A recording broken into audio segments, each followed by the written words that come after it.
Hey, mamas, I need to ask you something, and I want you to be brutally honest with yourself as you answer. How many times this week have you snapped at your kids and then immediately felt that wave of guilt crash over you? How many times have you thought, I know better than this? Why do I keep reacting the same way? Most parents think the problem is that they need more patience, better techniques, or stronger willpower. But what if I told you that's completely backwards? What if I told you that your stress response, what happens in your body in that split second before your mind catches up, is actually the most powerful parenting tool you have?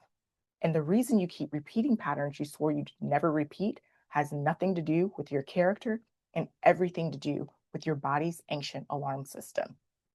I'm Alicia Brown, parent educator and licensed marriage and family therapist. And today I'm pulling back the curtain on the parenting tool that no one talks about, but determines everything about how you show up with your kids.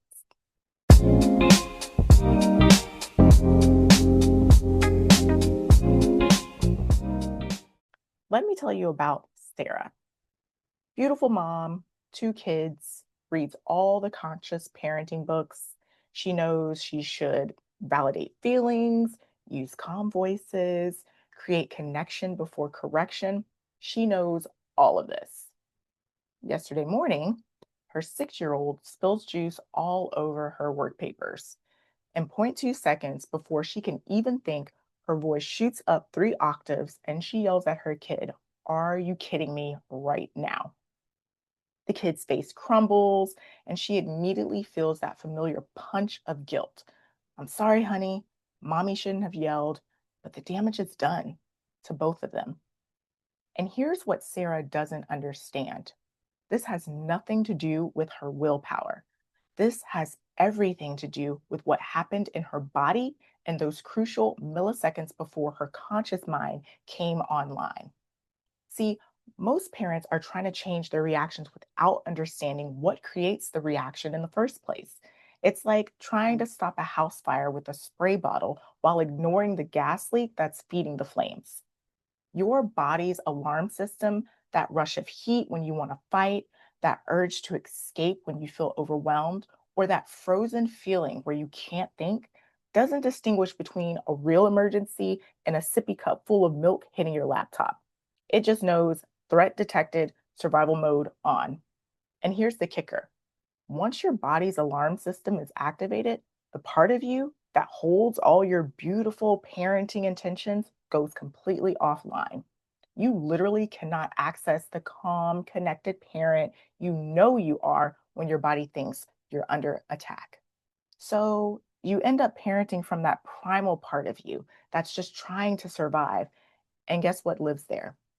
Every single pattern your parents used when their bodies were in survival mode.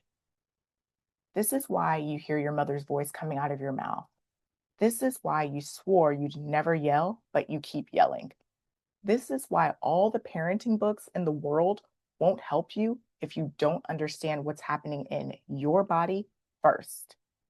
Here's what nobody tells you: your stress response isn't your enemy, it's information.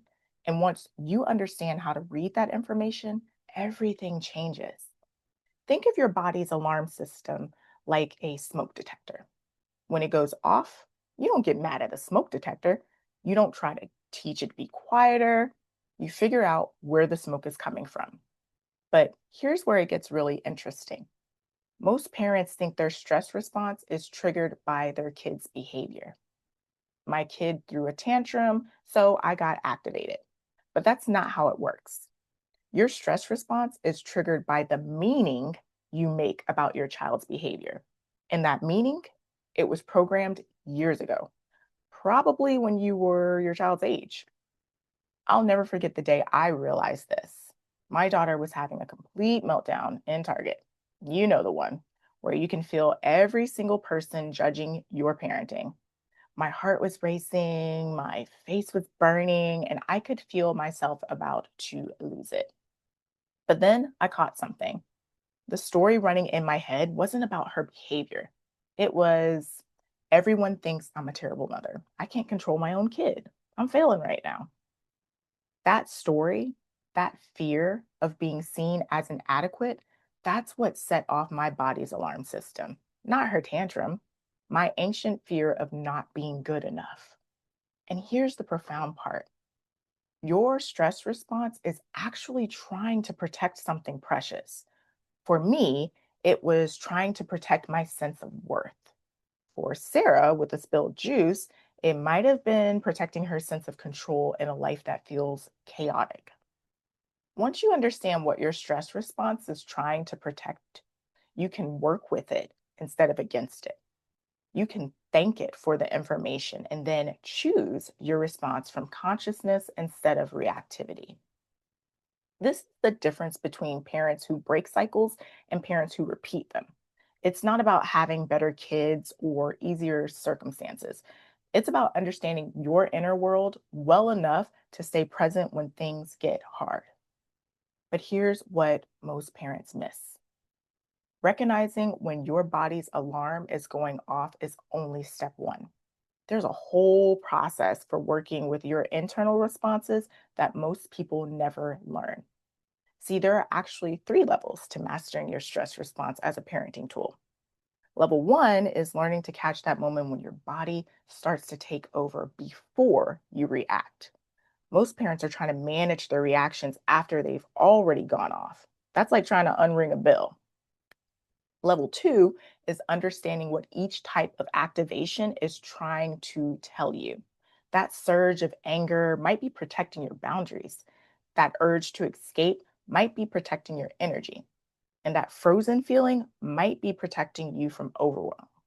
Each one has wisdom. And then level three is having tools that actually work in the moment when you're activated, not just when you're calm and centered and reading a parenting book. But here's the thing: you can't Google your way to staying grounded when chaos hits. This isn't information you can learn intellectually. It's a felt sense that has to be practiced and embodied.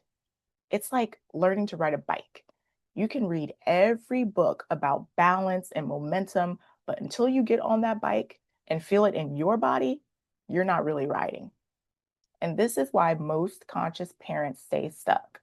They keep trying to think their way out of being overwhelmed. They keep trying to logic their way through emotional flooding. But you can't think your way out of your body's survival response. Your kids need you to understand this, because when you're grounded and present, they feel safe to be themselves. When you're spinning and reactive, they either shut down or escalate to match your energy. You are your child's emotional thermostat. Before they develop their own capacity for staying calm under pressure, they literally borrow yours. This is why your internal work isn't selfish. It's the most generous thing you can do for your family. I want you to imagine something with me. Imagine waking up tomorrow, and when your child has their next big emotion, because they will, your body stays calm and connected through that experience. Imagine being able to see their behavior as information instead of a reflection of your parenting. Imagine feeling grounded and present instead of reactive and guilty afterwards.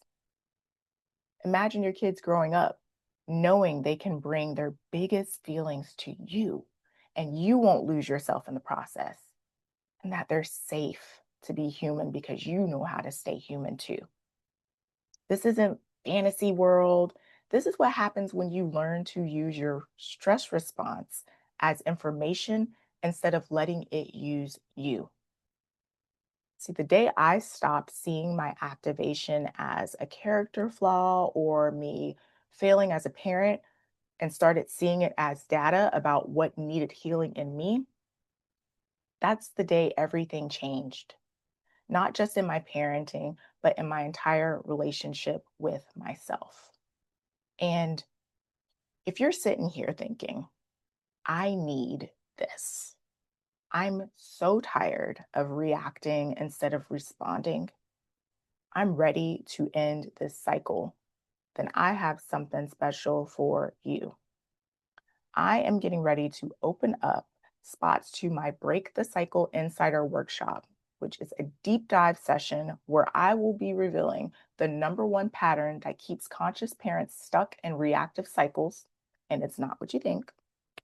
Why your current stress management techniques aren't working when you need them most, the missing piece that makes the difference between parents who break cycles and those who repeat them, and what I discovered about stress responses that completely changed how I approach my own triggers.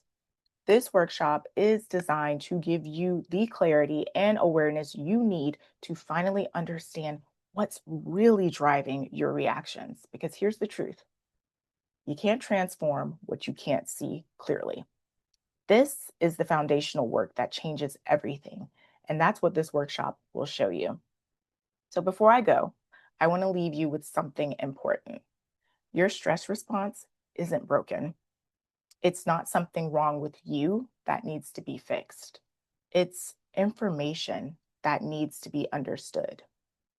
Every time, every single time your body's alarm goes off around your kids, it's showing you exactly where your healing work is. It's pointing you toward the places in your own childhood that still need your attention. Your children don't need you to be perfect and flawless. They need you to be present and aware. They need you to be willing to do your own work so they don't have to carry what you couldn't heal. You have everything inside you to break the cycles that stop here. Your stress response isn't the enemy, it's the pathway home to yourself. So if you're ready to turn your stress response into your greatest parenting ally, the link to more about Break the Cycle Insider is in the description below. And please share this with another parent who needs to hear this message. You're not too broken to break the cycle. You're exactly activated enough to know it's time for something different. I'll see you soon.